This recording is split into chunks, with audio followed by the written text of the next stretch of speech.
कुमार सौरभ इस विशुद्ध राजनीति में यानी आज तो अम्बेडकर बहुत जरूरी हो गए सबके लिए, क्योंकि यहाँ पर चुनाव is like on the head और अब चुनाव सत्ता है, सत्ता बरकरार रखनी है, वही सब चल रहा है ना। कितना कितना अच्छा लग रहा है पूजा जी। 45 मिनट से मैं सुन रहा हूं सारे प्रवक्ताओं को, आपके अपने 2-3 जो हमारे वरिष्ठ सहयोगी हैं उनको भी सुना। कितना सुंदर लग रहा है कि बाबा साहब भीमराव अंबेडकर के लिए आज कितना प्यार उमड़ रहा है। लेकिन देखिए कि कथनी और करनी में कैसे फर्क होता है, मैं समझाता हूं आपको। भाई इस देश में एक बात आपने भी कही पूजा जी कि बाबा साहब हिंदू कोड बिल के अगेंस्ट थे, Baba Saheb uniform civil code के भी पक्षधर थे, बाबा साहब धारा 370 और 35A को खत्म किए जाने के भी पक्षधर थे। क्या 5 दशकों तक कभी कांग्रेस पार्टी, जो आज अपने आप को बाबा साहब के अनुयायी बता रहे हैं, क्या ये इसके पक्ष में थे कि धारा 370 और 35A खत्म हो? क्या इसके पक्ष में थे कि यूनिफॉर्म सिविल कोड इस देश में लागू हो? नहीं थे। अब आगे आते हैं, 50 के दशक से शुरू करते हैं और 2014 तक आ जाते हैं। भैया इस देश में 1955 में पंडित मोतीलाल नेहरू जी का तस्वीर सेंट्रल हॉल में लगा, 1966 में जवाहरलाल नेहरू जी का लगा, 1987 में इंदिरा गांधी जी का लगा, 1993 में राजीव गांधी जी का लगा। बाबा साहब भीमराव अंबेडकर का जो तैल चित्र है वो संसद में कब लगा? जब गैर कांग्रेसी बीजेपी की गठबंधन वाली और हमारे नेता श्रद्धेय रामविलास पासवान जी के पहल पर सेंट्रल हॉल में उनकी तस्वीर लगी, उनको भारत रत्न मिला। अब दूसरा बहुत इंपॉर्टेंट फैक्ट है पूजा जी, आज जिस संविधान के रचयिता के रूप में हम बाबा साहब अंबेडकर को जानते हैं, क्या आपको पता है कि 294 सदस्यों वाली संविधान सभा के पार्ट नहीं थे? मैं ऑन रिकॉर्ड बोल रहा हूं। और ये अलीगढ़ मुस्लिम यूनिवर्सिटी के प्रोफेसर हैं, प्रोफेसर मिर्जा बेग, ये उनका कोटेड है। भैया वो किसके सहयोग से संविधान सभा में पहुंचे? मुस्लिम लीग के। भाई नारायण काजोलकर कौन थे?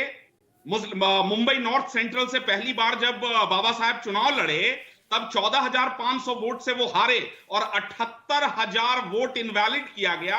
नेहरू जी ने 2 बार सभाएं की, दूसरी बार जब महाराष्ट्र तो ऐसे तो आरआरपी पार्टी भी चुनाव में उतरी थी, जो बाद में जनसंघ में विलय हो गया था जिसका। तो ये तो चुनावी प्रक्रिया है, तो इसमें तो आप क्या सवाल उठाएंगे? Puja ji, let's have our facts right. जब दूसरी बार उपचुनाव में बाबा साहब हारे तब पुणे से हिंदू महासभा के एक प्रतिनिधि ने अपना सीट छोड़ा और तब बाबा साहब संविधान के रचयिता के रूप में जाने गए और संसद में पहुंचे।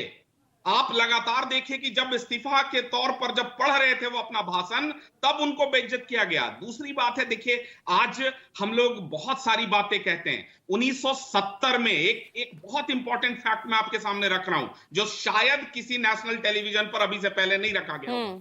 1970 में नारायण काजोलकर जी, वही नारायण काजोलकर जी जो बाबा साहब के अगेंस्ट में जिनको कांग्रेस ने अपना उम्मीदवार उतारा था, जो बाबा साहब के सहयोगी थे, उनकी क्वालिफिकेशन इतनी ही थी, उनको 1970 में पद्म भूषण दे दिया जाता है। लेकिन तब तक संविधान के रचयिता, दलितों के उत्थान के लिए सबसे मुखर आवाज को एक भी राष्ट्रीय सम्मान नहीं दिया जाता है। 1970 एंड कम बैक। नहीं तो फिर कहां गया वो वोट बैंक जो 2014 में 2019 में आपके साथ, आपके गठबंधन के साथ खड़ा आया?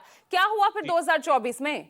बहुत बढ़िया प्रश्न है आपका पूजा जी, और यही कारण है कि इस बार हमारे एनडीए के 5 दलों के प्रदेश अध्यक्ष और बूथ से लेकर और प्रदेश तक हम ये समन्वय स्थापित कर रहे हैं। जिस प्रकार का आपकी पार्टी पिछड़ा, दलित, अल्पसंख्यक उसकी बात करेगी, जेडीयू भी उसी की बात करती है। इधर अगर हम महागठबंधन की तरफ आ जाए तो कांग्रेस का भी वही वोट बैंक, आरजेडी का भी वही वोट बैंक। तो बिखराव वोट बैंक में किसका होगा और डेंट किसको पहुंचेगा? आप सभी पार्टियों को ना। बीजेपी तो इंटैक्ट रहेगी अपने वोट बैंक पर। पूजा जी आखिरी 20 सेकंड। ऐसा है कि 5 दलों के प्रदेश अध्यक्ष यही इंश्योर कर रहे हैं कि इस बार इनका जो आडंबर है संविधान खतरे में और आरक्षण खतरे में, वो न चल पाए। पहली बात, एक तरफ 5 प्रदेश अध्यक्ष और सभी बड़े नेता सिंक में नजर आ रहे हैं, दूसरे तरफ आके सचिन पायलट कहते हैं, कांग्रेस के सभी बड़े नेता कहते हैं कि हम तेजस्वी यादव जी को मुख्यमंत्री का चेहरा नहीं मानते। ये चुनाव के बाद तय होगा। एक तरफ अच्छा, सीएम फेस तो आपका भी कौन होगा ये कहां क्लियर है? कौन होगा आपके गठबंधन का सीएम फेस? यहां आकर आप दावा करते हैं, टॉप लीडरशिप क्यों नहीं कहती? लाडला कह के आदरणीय क्यों नीतीश निकल कुमार। जाते हैं प्रधानमंत्री? क्यों अमित शाह सिर्फ ये कह के निकल जाते हैं कि नीतीश कुमार के नेतृत्व में लड़ा बिल्कुल जाएगा? नहीं, बिल्कुल सवाल नहीं। इधर हैं तो सवाल उधर भी हैं, इनसे बच कोई नहीं सकता है।